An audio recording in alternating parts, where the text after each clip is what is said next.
Amém. Amém, amém. Nós vamos ler a palavra de Deus hoje à noite no Evangelho de Marcos, no capítulo 10. Estamos conversando sobre generosidade, a nossa teologia da prosperidade. Então vamos conversar mais um pouquinho hoje à noite, breve, rapidamente, sobre generosidade, a nossa teologia da prosperidade. Eu estou no Evangelho de Marcos, no capítulo 10. Abra aí a sua Bíblia, fique com a Bíblia aberta. Você já achou? Marque aí, segure bem, vamos orar juntos mais uma vez. Deus nosso Pai, obrigado pela Tua palavra que está diante de nós. E nós te pedimos, pelo Teu Espírito Santo, que o Senhor fale conosco nessa noite.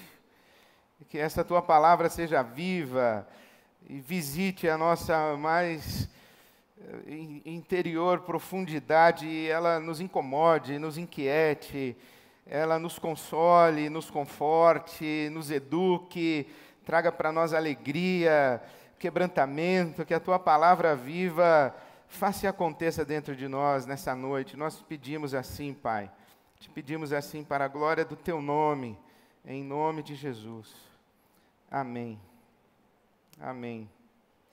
Eu leio Marcos 10, 28.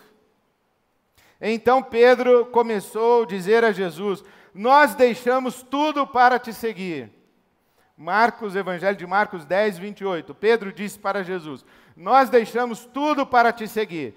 Então disse Jesus para Pedro: eu digo a você, eu digo a verdade a você, ninguém que tenha deixado casa, irmãos, irmãs, mãe, pai, filhos ou campos, por causa de mim e do Evangelho, deixará de receber 100 vezes mais, já no tempo presente, casas, irmãos, mães, filhos, irmãs,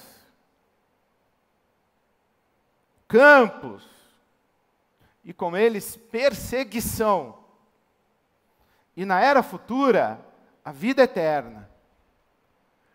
Porque muitos primeiros serão últimos, e os últimos serão primeiros. Essa palavra de Jesus, se lida com desatenção, interpretada superficialmente e lida deslocada do seu contexto, porque isso é importante. Nós acabamos de ler 3 versículos da Bíblia Sagrada, mas o primeiro deles começa com então. Significa que aconteceu alguma coisa antes. A gente tem que entender o que aconteceu antes, para entender o que ele está dizendo aqui. Que conversa é essa de Jesus com Pedro? Então essa palavra, se ela é tirada de contexto, se ela é lida superficialmente, se ela é lida com desatenção, vai nos permitir afirmar que Jesus está prometendo um aumento considerável de patrimônio para quem se converte. Se você se converter, se você abandonar sua família, se você abandonar os seus bens, e se você abandonar toda a sua vida por amor de mim e do Evangelho, disse Jesus, você vai receber já nessa vida 100 vezes mais. Quer dizer, se Jesus, é como se Jesus estivesse dizendo, olha, você vai ficar 100 vezes mais rico do que você era quando você se converteu. Bom, essa maneira de ler a Bíblia está sendo praticada a exaustão nas comunidades, nos templos religiosos no nosso Brasil e, infelizmente, em boa parte do mundo. Mas a gente tem que entender o que Jesus está falando, porque o Pedro diz assim, olha, nós deixamos tudo. E ele está fazendo uma referência ao que aconteceu antes. E o que aconteceu antes começa aí no versículo 17. O que aconteceu é que um jovem rico chegou para Jesus e falou, mestre, o que eu faço para ganhar a vida eterna? E aí Jesus lembra para ele os mandamentos, e depois no versículo 21 de Marcos 10, Jesus diz assim, vende tudo que você tem, dê aos pobres e me segue. No versículo 22, diz a Bíblia Sagrada que aquele homem rico, aquele jovem rico, abaixou a sua cabeça, ficou entristecido porque ele possuía muitos bens. E ele, portanto, dá as costas para Jesus e fica com os seus bens. É aí que Pedro diz assim, olha, nós não somos como esse rico aí. Nós deixamos tudo para te seguir. E Jesus diz para ele, olha, você deixou tudo para me seguir e você vai receber já agora 100 vezes mais. E no futuro ainda vai receber a vida eterna. Mas vai receber perseguição aqui também. Então, Jesus não está prometendo fazer das pessoas que se convertem 100 vezes mais ricas do que eram antes de se converter, porque ele não diria para aquele jovem, deixa os seus bens para depois dar 100 vezes mais. Seria mais ou menos como se Jesus estivesse dizendo, quem parar de fumar por amor a mim vai ganhar 100 maços de cigarro. Não faz o menor sentido. A questão é, alguma coisa faz com que Jesus exija daquele jovem que deixe tudo. E, portanto, os 100 vezes mais aqui tem uma outra lógica, tem uma outra maneira de compreensão, tem um outro padrão de raciocínio, tem algum truque aqui que Jesus está falando que a gente tem que entender. E talvez o que esteja aqui em questão seja essa expressão de Jesus com perseguição. O que quer dizer isso? Quer dizer o que vai acontecer depois. Porque aí no versículo 33 de Marcos capítulo 10, está dito que Jesus comunica aos seus discípulos que o Filho do Homem está indo para Jerusalém. E lá ele será entregue aos chefes dos sacerdotes e aos mestres da lei. E os chefes dos sacerdotes e os mestres da lei o condenarão à morte e o entregarão aos romanos. E os romanos zombarão dele, cuspirão nele, o açoitarão e o matarão, e ele vai ressuscitar ao terceiro dia.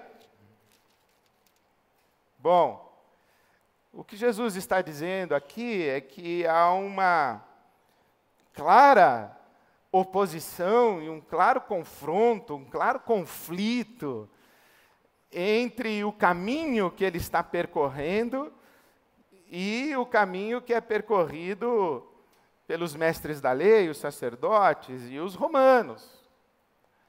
E eu não sei se acontece isso com você, de você cortar o cabelo e achar que todo mundo está olhando para você depois que você cortou o cabelo. Ou você comprar um sapato novo e achar que todo mundo está olhando para o seu sapato no dia que você usa seu sapato novo. Então, de vez em quando a gente é capturado por uma coisa, ou então assim, por exemplo, você compra um carro novo, aí você só vê aquele carro na rua. Você é capturado por uma coisa. Eu acho que eu fui capturado por uma coisa, eu fui capturado por essa ideia, que eu acho que está presente aqui no Evangelho, que é o confronto, o conflito, o embate entre a presente ordem, o mundo da riqueza e da pobreza, e o mundo da abundância de Deus. A presente ordem é Roma, a presente ordem é o Egito, é a Babilônia, a presente ordem é São Paulo, é Nova York, é Londres, a presente ordem é Paris, é Pequim, a presente ordem é a Comunidade Europeia, a presente ordem é a nossa cidade, vai a São Paulo. A presente ordem é o Brasil, é riqueza e pobreza. Mas aqui existe uma outra ordem, que é a ordem da abundância, não é da riqueza e da pobreza, é da abundância de Deus. Porque Jesus diz assim, quem largar tudo por amor de mim e do Evangelho. O que é Evangelho? Evangelho é boas novas, boas notícias. Jesus diz assim, olha, quem largou tudo por amor de mim e por amor das boas notícias, que boas notícias Jesus trouxe? As boas notícias da chegada do reino de Deus.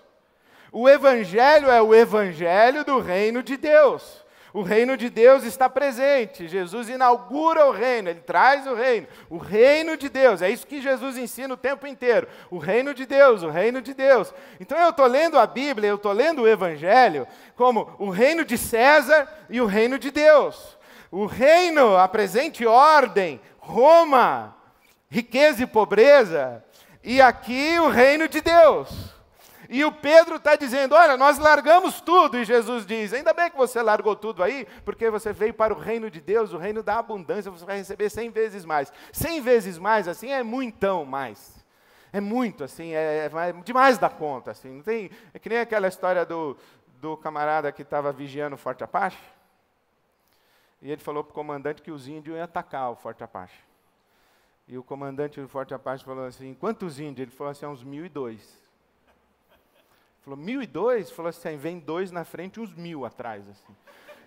O que Jesus está falando 100 vezes mais, assim, é muito, é demais da conta. É abundância, não dá para contabilizar. Você vai receber muito mais, muito mais. Vai ser uns 1.000, você vai receber muito. Abundância, abundância. Então, o reino da riqueza e da pobreza, a ordem de César, Roma, e o reino de Deus, da abundância. E o Pedro larga daqui e vem para cá. O problema é que ele sai daqui e vem para cá, e ele tenta viver aqui, raciocinando do mesmo jeito que ele raciocinava lá. E Jesus está dizendo, não, o reino de Deus é diferente. Inclusive, o reino de Deus é tão diferente, que quando você vier viver no reino de Deus, César vai te perseguir, Roma vai te perseguir, a religião vai te perseguir, o establishment vai te perseguir, os que estão entesourados, encastelados, assentados, satisfeitos, os que estão no comando, no controle, aqueles para quem o mundo está bom, eles não vão gostar quando você vier para cá, para o reino de Deus, e começar a viver a lógica do reino de Deus. Aí o Tiago e o João fazem o favor de nos esclarecer ainda mais.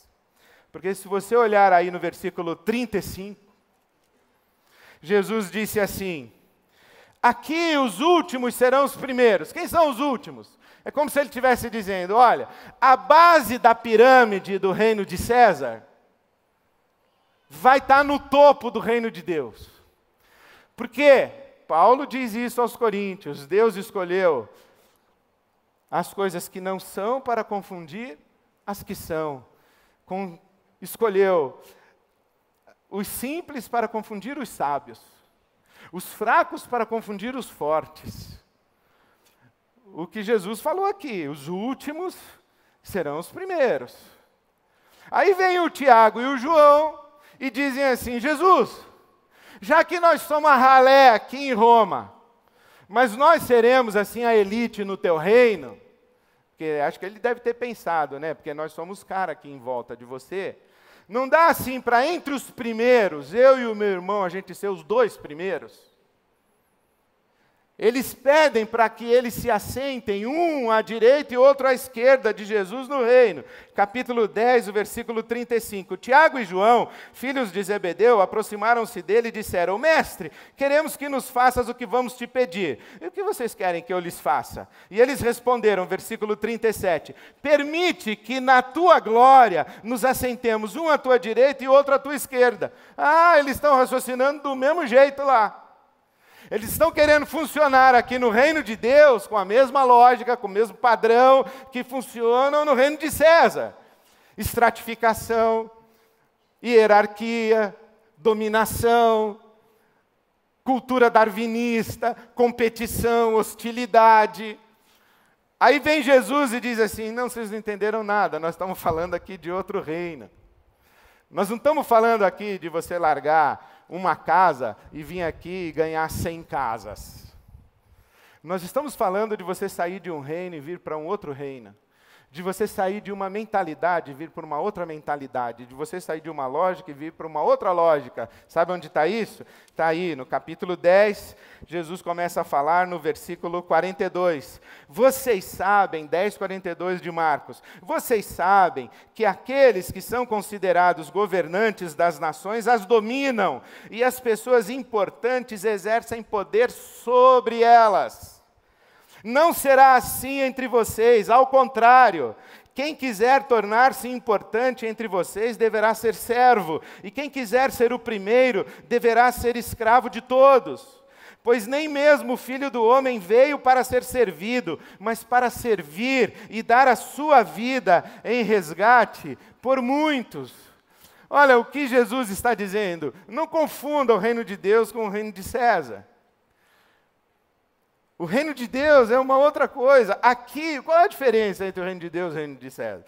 O reino de César é o reino da hostilidade, da competição. É o reino, especialmente, do meu e do eu. A minha casa, que o Pedro diz, né? Larguei tudo. Larguei o quê? Larguei meu pai, larguei minha mãe, larguei minha mulher, larguei minha sogra, lá em Cafarnaum. Tinha a casa. Pedro morava em Cafarnaum. Na verdade, Pedro era de Betsaida, mas ele morava com a sogra lá em Cafarnaum. Ele largou tudo.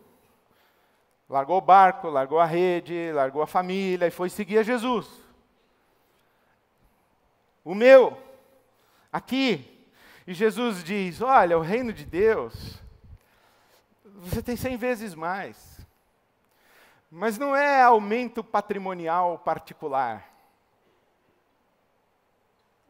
Porque não foi assim que a igreja e os seguidores de Jesus entenderam. A maneira como a igreja entendeu os 100 vezes mais foi Atos dos Apóstolos. Atos dos Apóstolos, eles não consideravam propriedade exclusiva, sua, particular, aquilo que possuíam. Mas eles compartilhavam de tal maneira que diz Atos 4, leia na sua casa, Atos capítulo 4, que não havia entre eles necessitado algum. Não havia entre eles necessitado algum, porque o reino de Deus é o reino da abundância. E por que não há necessitado algum? É porque eles vivem a economia da comunhão, da solidariedade, da partilha e da generosidade. Não é que no reino de Deus todo mundo é rico. É que no reino de Deus ninguém considera exclusivamente seu aquilo que possui. No reino de Deus a riqueza não é propriedade pessoal particular. No reino de Deus a riqueza é coletiva. Não é que todo mundo é rico, é que quem colhe demais não tem sobrando, quem colhe de menos não tem faltando, porque cada um contribui conforme a sua possibilidade, e cada um recebe conforme a sua necessidade. É por isso que não tem necessitado algum. Jesus nos convida a sair daqui, do meu, do eu, da minha casa, do meu barco, para um reino de abundância, onde tem o nós e o nosso. Tanto é radical essa fala de Jesus, que um dia ele está no meio da multidão, e talvez fosse dia das mães, e aí a mãe dele foi falar com ele. E aí chegaram lá para Jesus e falaram, Jesus, tua mãe está lá fora com teus irmãos, querendo falar contigo. Aí ele falou assim, minha mãe e meus irmãos? Aqui estão minha mãe e meus irmãos. Todo aquele que faz a vontade do meu Pai é minha mãe, é meu irmão, é minha irmã. Aqui estão, minha mãe. É como se Jesus dissesse, minha mãe e meus irmãos? Qual das minhas mães? Porque eu tenho 100. Eu tenho 100 vezes mais mãe, desde que eu saí da minha casa em Nazaré, e que eu fui batizado ali, naquele Jordão, e que eu me dei para o mundo e inaugurei o reino de Deus, e que o Espírito Santo desceu sobre mim e me ungiu para evangelizar os pobres, anunciar liberdade aos cativos, aos oprimidos e etc. Eu tenho 100 vezes mais mães, eu tenho 100 vezes mais casas. Minha mesmo não tenho nenhuma, porque o filho do homem não tem onde reclinar a cabeça. As raposas têm os seus covis, os passarinhos têm os seus ninhos, mas eu não tenho. Porque eu não vivo no mundo da posse, eu vivo no mundo da abundância, da economia coletiva, solidária, generosa. Aí você diz assim, bom, pastor, o que você está dizendo? Que eu tenho que distribuir meus bens, eu tenho que pegar a minha casa e tal, porque essa dúvida começou a acontecer. Eu acho muito legal, e eu queria fazer um parêntese aqui. Nós estamos conversando sobre generosidade, a nossa teologia da prosperidade. Se eu não me engano, deve ser o 5º ou 6º domingo que nós estamos falando sobre isso. E nós estamos em comunidade. Eu não estou falando na televisão e no rádio. Eu estou falando aqui, nós estamos face a face, cara a cara. E nós nos conhecemos. Eu não conheço todo mundo, infelizmente, mas conheço muita gente. Sei o nome de muita gente. E aquilo que as pessoas falam, comentam, questionam, perguntam, se angustiam, volta para mim, chega em mim. E eu converso com as pessoas, eu recebo e-mail, eu recebo WhatsApp, eu recebo feedback da comunidade. E aí as pessoas dizem assim, pastor, você está dizendo que eu tenho que fazer com que uma família desabrigada venha morar na minha casa? Não, eu não estou dizendo nada. Você está dizendo que eu tenho que pegar minha casa de praia e doar para alguém que não tem onde morar? Eu falo, não, eu não estou dizendo nada. Alguém vai dizer assim, esses pastores da IBAB, tudo comunista, socialista. Não, não sou não, porque não deu certo. Comunismo e socialista também não dá certo.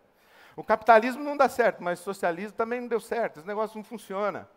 Porque aquilo que é imposto como política de Estado, aquilo que é imposto como regra, inclusive como regra em nome de Deus, do púlpito aqui de cima, você tem que, não funciona. O que é imposto não funciona. Imposto no sentido de imposição, não estou falando de impostos. Também é um negócio para a gente discutir. Mas aquilo que é imposto, aquilo que é fruto de imposição, que é colocado goela abaixo, não funciona. Então abra sua Bíblia aí para você ver que coisa muito bacana que é a economia e a vida dessa comunidade aqui, de Atos dos Apóstolos, Atos capítulo 4. Em Atos capítulo 4, diz assim, no versículo 34, Atos 4, 34, não havia pessoas necessitadas entre eles. Aqui é a igreja em Jerusalém. Não havia pessoas necessitadas entre eles, pois os que possuíam terras ou casas as vendiam, traziam o dinheiro da venda e o colocavam aos pés dos apóstolos, que o distribuíam segundo a necessidade de cada um. Essa é a experiência da igreja lá de Jerusalém. José, versículo 36 de Atos 4. José, um levita de Chipre, a quem os apóstolos deram o nome de Barnabé, que significa encorajador, filho da consolação, vendeu um campo que possuía, trouxe o dinheiro e o colocou aos pés dos apóstolos. Ele foi lá e vendeu a propriedade dele e doou. Barnabé. Aí o que aconteceu? Aconteceu que um casal quis fazer o mesmo. Ananias e Safira. Eles também venderam uma propriedade, no capítulo 5, versículo 1. Só que Ananias reteve parte do dinheiro para si. Sabendo disso também a sua mulher, Safira. E o restante levou e colocou aos pés dos apóstolos. Versículo 3 de Atos capítulo 5. Então perguntou Pedro, Ananias, como você permitiu que Satanás enchesse o seu coração ao ponto de você mentir ao Espírito Santo e guardar para si uma parte do dinheiro que recebeu pela propriedade? Versículo 4, sublinhe na sua Bíblia, se você tem canetinha, lápis, qualquer coisa, giz de cera, sublinhe. Ela não lhe pertencia? E depois de vendida, o dinheiro não estava em seu poder? O que levou você a pensar em fazer tal coisa? Você não mentiu aos homens, mas você mentiu a Deus. Ora, o que é que Pedro está dizendo? Pedro está dizendo o que eu acho que ele aprendeu com Jesus lá. Ele disse assim, olha, pessoal, aqui no reino de Deus é o reino da abundância. Onde as coisas que nós temos, elas são nossas, para suprir as necessidades dos nossos irmãos, das nossas irmãs. Porque vocês sabem, né, que depois que a gente se converte, a gente ganha um monte de irmão, um monte de irmã, um monte de mãe, um monte de pai. A gente ganha uma família, a nossa família se dilata. E aí a gente tem que olhar não só para a nossa família que é de laço de sangue. A gente tem que olhar para a grande família. E aí a nossa propriedade fica à disposição da grande família. E isso é uma coisa legal, porque a gente partilha, a gente contribui, a gente doa, a gente supra as necessidades da família. Beleza? Beleza. Aí o Barnabé foi lá e fez isso. Mas ninguém mandou. É exatamente isso que o Pedro fala para o Ananias. Olha, alguém mandou você fazer isso? Tem uma regra que você tinha que ter feito? É uma lei aqui da igreja primitiva de Jerusalém? Não, não é. Isso é uma coisa espontânea do coração, sabe por quê? Porque a grande questão não é reproduzir experiências, a grande questão é ter o mesmo coração. E me parece que é isso que a Bíblia está ensinando para nós. Como é que funciona o coração das pessoas no reino de César, ou qual é a lógica do reino de César? Eu estudei na escola que funciona o seguinte, que cada pessoa acorda para trabalhar na segunda-feira motivada pela busca dos seus próprios interesses. Essa é a força motriz que faz o sujeito levantar para ir trabalhar. A busca dos seus próprios interesses. É isso que impulsiona. Por exemplo, o padeiro, ele não acorda 3 horas da manhã para fazer um pão francês para você porque ele gosta de você. Ele não diz assim, acho que o Ed gosta de um pão quentinho quando ele acorda, eu vou acordar às 3 da manhã e vou fazer um pãozinho para ele. Não. Ele é movido pelos interesses dele. E aí, ele é movido pelos... E ele acordou às 3 da manhã, e ele deu o corre dele, ele deu o trampo dele, eu estava dormindo.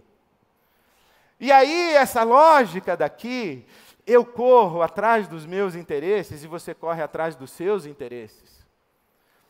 E aí, a gente constrói uma sociedade em que nós vamos competindo entre nós, cada um correndo atrás dos seus próprios interesses.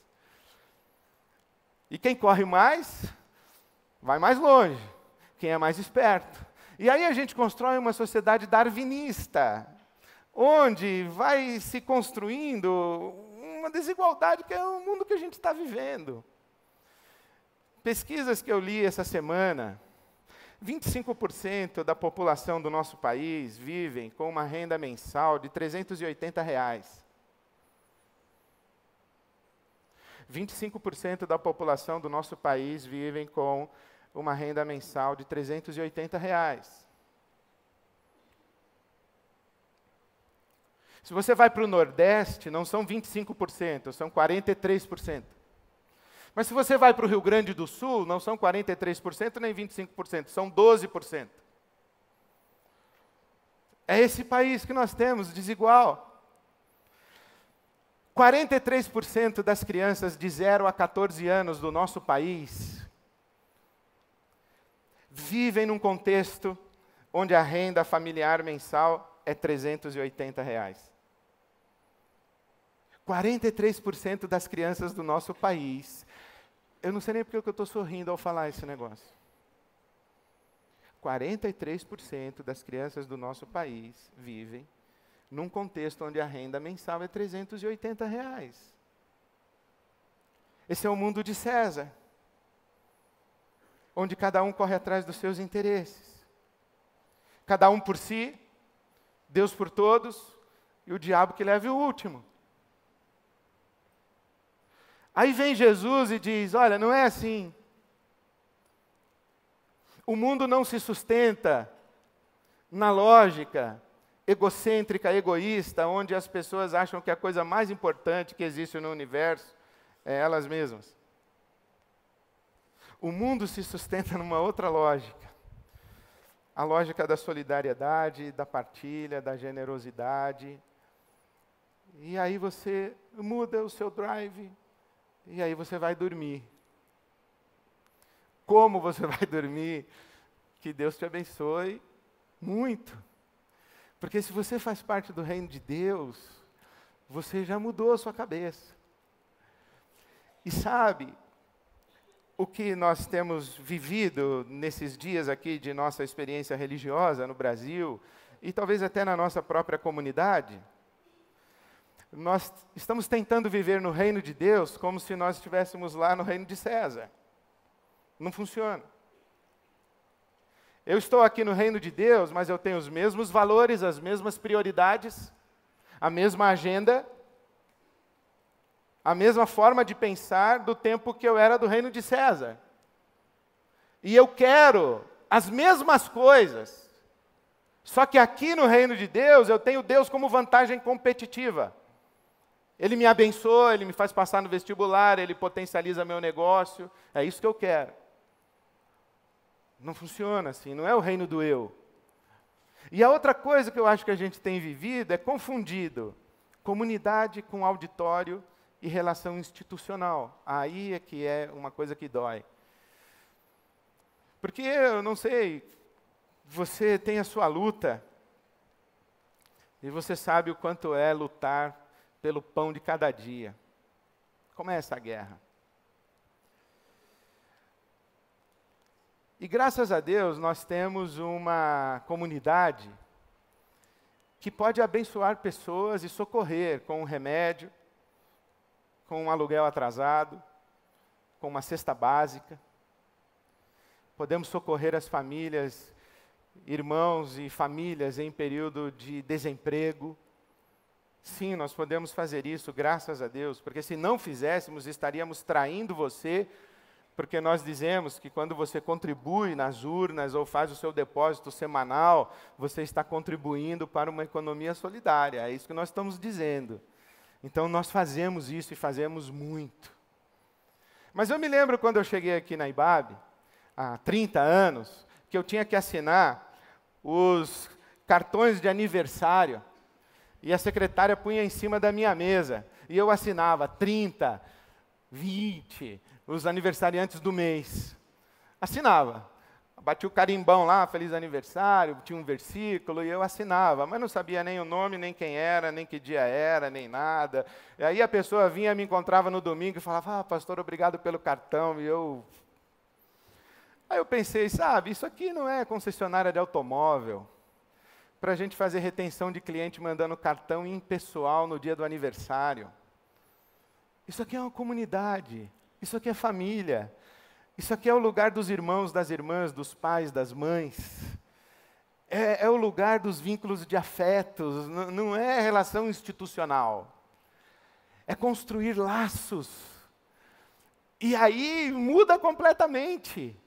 Porque o que nos dá segurança para a gente dormir em paz hoje não é quanto a gente tem de dinheiro no banco, ou se a gente tem emprego, ou se a gente não tem emprego, ou se a gente vai ter dinheiro para pagar a conta do mês que vem. O que faz a gente descansar é essa experiência da abundância do reino de Deus, onde nós sabemos que nós temos muitos irmãos e muitas irmãs, e muitos pais e muitas mães. Nós temos muitas casas. Então eu pergunto para você, quantas casas você tem? Quantos pais, quantas mães, quantos irmãos, quantas irmãs você tem?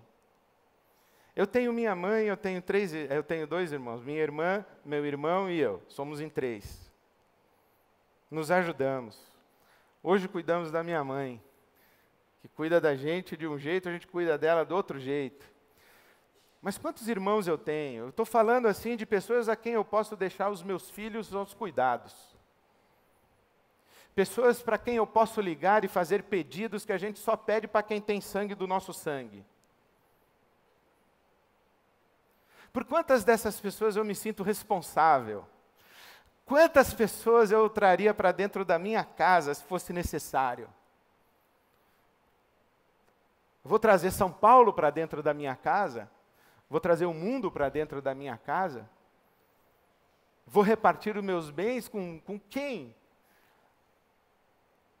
Quando eu leio Atos dos Apóstolos, eu vejo essa comunidade construída a partir da rede de laços afetivos. E aí, quero lembrar que nos ensina nosso pastor Cláudio Manhães. Ele diz assim, eu trabalho numa grande igreja, mas eu faço parte de uma igreja pequena. A grande igreja é a IBAB, que a gente não sabe nem que tamanho é a IBAB. Mas qual é a sua IBAB? Sabe qual é a sua IBAB? A sua IBAB é a IBAB dos laços de afeto. A sua IBAB é essa IBAB que chora com você, que se alegra com você, que sabe seu nome, o nome dos seus filhos. A sua IBAB é essa IBAB que você conhece o nome. É essa IBAB que você tira do seu, que você partilha, que você comunga, que está na sua mesa. Quantas pessoas são? 100, 200, 300? Qual é a nossa rede de afetos? Porque a igreja não é uma comunhão de eu. Não é um montão de eu sentado no auditório, é uma comunidade. Você diz assim, bom, pastor, isso daí é uma utopia. Falo, é a utopia do reino de Deus. Mas de que outra maneira nós vamos viver se não formos viver a utopia do reino de Deus? Que outra utopia nós vamos ter? Que outros desafios nós vamos ter? Aí eu descanso de dizer assim, Senhor, eu estou numa grande família. E eu vou me atirar ao cuidado dessa família e acreditar que a família vai cuidar de mim. Bom, cuidado, Ed, você vai se machucar, você vai se frustrar, você vai se decepcionar, você vai ser ferido dentro da igreja. Eu falei, bom, mas eu não tenho alternativa. Eu não tenho alternativa, porque esse é o evangelho que ganhou meu coração e ao qual eu fui convertido. E hoje eu olho para essa palavra e com muito temor no meu coração, eu digo assim para Jesus, Jesus, eu acho que eu larguei tudo para te seguir por amor ao Senhor e ao Evangelho do reino. Mas eu tenho temor de falar isso assim. Mas eu quero poder dizer isso, Senhor, eu larguei tudo por amor a Ti e ao reino. Eu busco em primeiro lugar o Teu reino e a Tua justiça. E eu vou nessa aí. Eu não vou mais me preocupar com os meus interesses, eu vou confiar que eu tenho uma grande família que cuida de mim. E eu vou me dedicar a cuidar dessa grande família. Depois disso ainda tem o céu. É fácil? Não é. Por isso que Jesus falou, vai ter perseguição. É difícil? É difícil. Mas esse é o caminho do Evangelho. Nós não temos alternativa. Eu convido você a pensar, de que reino você faz parte? O reino de César ou o reino de Deus? Qual é o drive, qual é a força que impulsiona você? Correr atrás dos seus interesses ou viver o que o apóstolo Paulo recomendou para nós, tomando Jesus como exemplo, e que eu termino lendo para você. Nada façam por ambição egoísta, nem por vaidade, mas humildemente considerem os outros superiores a si mesmos. Cada um cuide não somente dos seus interesses, mas também dos interesses dos outros. E seja a atitude de vocês a mesma de Cristo Jesus, que, embora sendo Deus, não considerou que ser igual a Deus era algo a que devia apegar-se, mas esvaziou-se a si mesmo, vindo a ser servo, tornando-se semelhante aos homens, e sendo encontrado em forma humana, humilhou-se a si mesmo, e foi obediente até a morte, morte de cruz. Por isso, Deus o exaltou à mais alta posição, e lhe deu o nome que está acima de todo nome, para que ao nome de Jesus se dobre todo o joelho, nos céus, na terra e debaixo da terra, e toda língua confesse que Jesus Cristo é o Senhor, para a glória de Deus, o Pai. Essa é a experiência do nosso Deus e a economia solidária da Trindade. Deus exalta o Filho acima de todo nome, e o Filho tributa toda a glória ao Pai. Um se entrega para o outro se entrega para um. Jesus diz assim, olha, eu vou subir para o meu Pai e o Espírito Santo vai se derramar sobre vocês, então agora rendam-se ao Espírito. Não olhem mais para mim, rendam-se ao Espírito. Aí o Espírito Santo, não, Jesus, eu vou glorificar o teu nome. Eu vou glorificar o teu nome, eu não vou deixar que eles te esqueçam, eu vou levá-los até você. Porque na economia da Trindade, um se dá pelo outro. Ninguém busca o que é seu. É a comunhão, a partilha, a generosidade. Que Deus sopre sobre nós esse mesmo espírito de comunidade, de coletividade, de generosidade. Como você vai colocar isso em prática? É o Espírito que vai te dizer. Leve Deus a sério, você não vai se arrepender. Nada falta para quem vive no reino da abundância. Amém.